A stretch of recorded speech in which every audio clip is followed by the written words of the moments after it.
Hello बच्चों, let us read the question. Find the mutual inductance of the arrangement when a small circular loop of wire of radius r is placed inside a large square loop of wire of side L, where L is too much greater than r.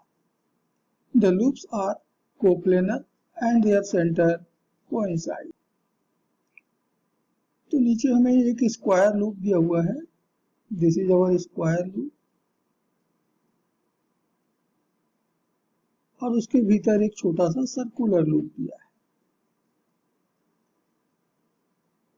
इस arrangement का हमें mutual inductance calculate करना है, जहां पर square loop की जो side length है वो L है और सर्कुलर लूप का रेडियस कैपिटल R है. और क्वेश्चन कहता है कि L is too much greater than R, मतलब स्क्वायर लूप बहुत बड़ा है, सर्कुलर लूप बहुत छोटा. इस क्वेश्चन के लिए जो की कॉन्सेप्ट है magnetic flux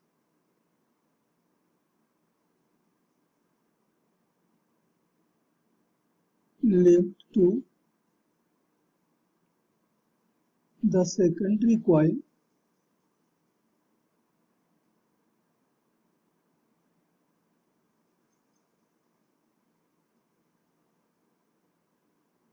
is suppose phi 2 due to current I1 in the primary coil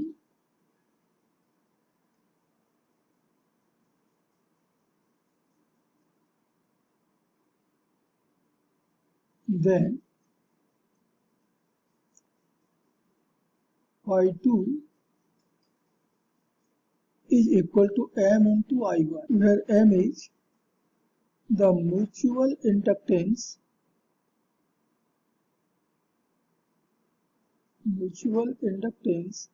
between the coils.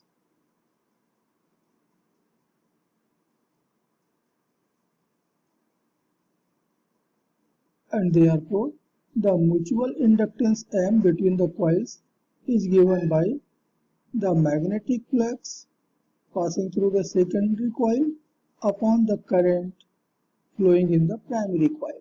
So this is the key concept of this question.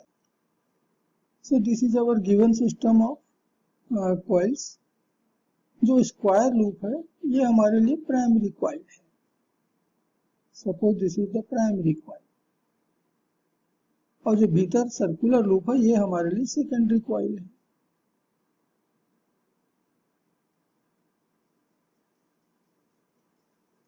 अब इस प्राइमरी कॉइल में suppose the current flowing in this primary coil is I. ये I current यहाँ पर flow हो रहा है. तो सेंटर ओ पर इस कॉइल ने कितना मैग्नेटिक फील्ड प्रोड्यूस किया है पहले तो हम ये कैलकुलेट कर लेते हैं. और इसके लिए पॉइंट ओ को किसी भी एक साइड के दोनों एंड से हमको ज्वाइन करना. तो हमने पॉइंट ओ को ऊपर वाली साइड टॉप मोस्ट साइड जो है उसके दोनों एंड से ज्वाइन कर दिया और ओ से एक परपेंडिकुलर भी हमने ड्रॉ कर दिया. ये परपेंडिकुलर हमने ड्रॉ किया. इस परपेंडिकुलर की लेंथ मान लेते हैं R है और इसने दोनों कॉर्नर को ज्वाइन करने वाले लाइन के साथ में जो एंगल बना रखा है ये एंगल ये होगा 45 degree on one side and same the 45 degree on other side. क्योंकि एक स्क्वायर के डायगोनल एक दूसरे को राइट एंगल्स पे कट करते हैं, इंटरसेक्ट करते हैं, तो इसके भी दो हाफ हो गए तो हर एक एंगल 45 डिग्री के बराबर होगा. अभी जो R है सेंटर से किसी एक साइड पर डाला गया लेंथ, तो certainly it is half of the length of the loop. तो R जो है वो L/2 के बराबर मिलेगा. तो इस एक साइड के कारण O पर जो मैग्नेटिक फील्ड बनेगा due to the current I, so magnetic field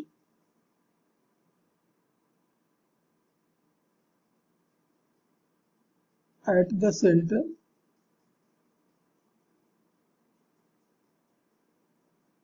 O, कि सेंटर O पर जो मैग्नेटिक फील्ड बनेगा मान लेते हैं कि बी है, तो इस साइड के कारण जो मैग्नेटिक फील्ड बनेगा फॉर्मूला उसका है mu naught upon 4 pi I upon R sine theta 1 plus sine theta 2.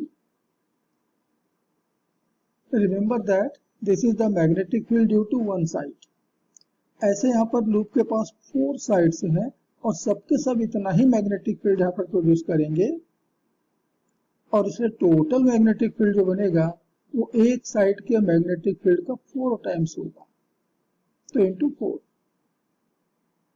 अब यहाँ पर मैं r the perpendicular length, theta 1 the first angle and theta 2 the second angle, ये सारे वैल्यू यहाँ पर मैं रख लेता हूँ.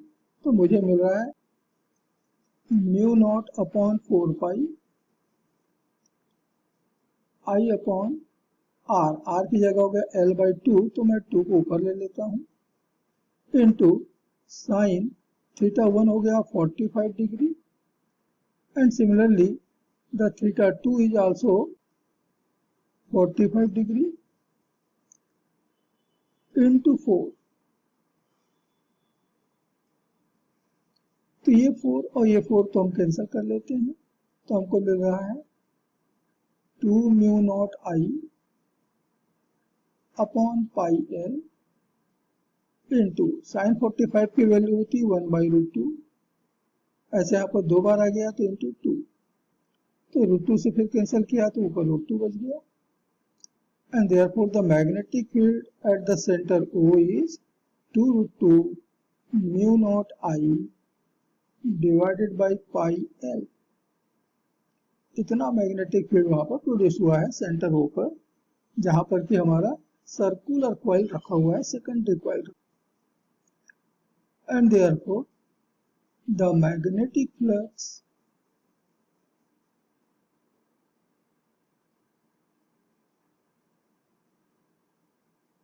through the secondary coil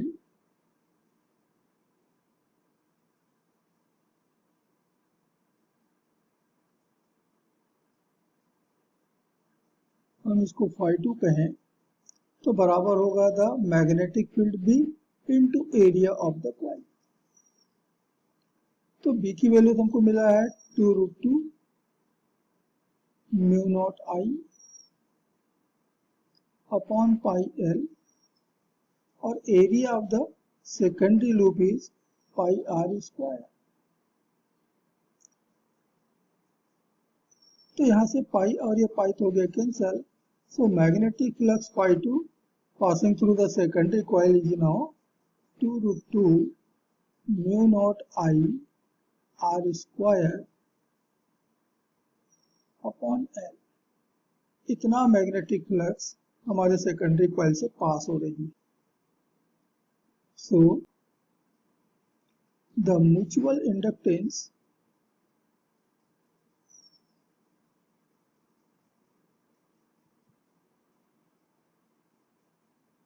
between the coils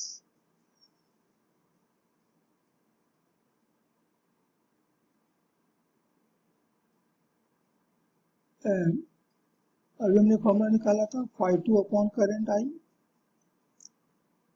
तो मिल गया phi2 मिला 2 root 2 mu naught I R square upon L upon I. तो आई तो यहाँ से कैंसिल हुआ and therefore the mutual inductance between the coils is 2 root 2 mu naught r square upon L, and it is answer for this question. तो चलिए देखते हैं कौन सा ऑप्शन हमारा करेक्ट है. तो पहला ऑप्शन तो यहाँ पर देख रहे हैं कि इनकरेक्ट है. m is equal to root 2 mu naught R square by L दिया है, जब हमको मिला 2 रूट 2, तो ये इनकरेक्ट हुआ. तो similarly option B is also incorrect. 2 root 2 mu naught R square हमको मिला है, यहाँ पर केवल आर दिया है. थर्ड ऑप्शन ये करेक्ट आ रहा है. The value of m equal to 2 root 2 mu naught R square by L. So this is the correct answer for this question. And last one is also incorrect. Hope you understood it well. Best of luck.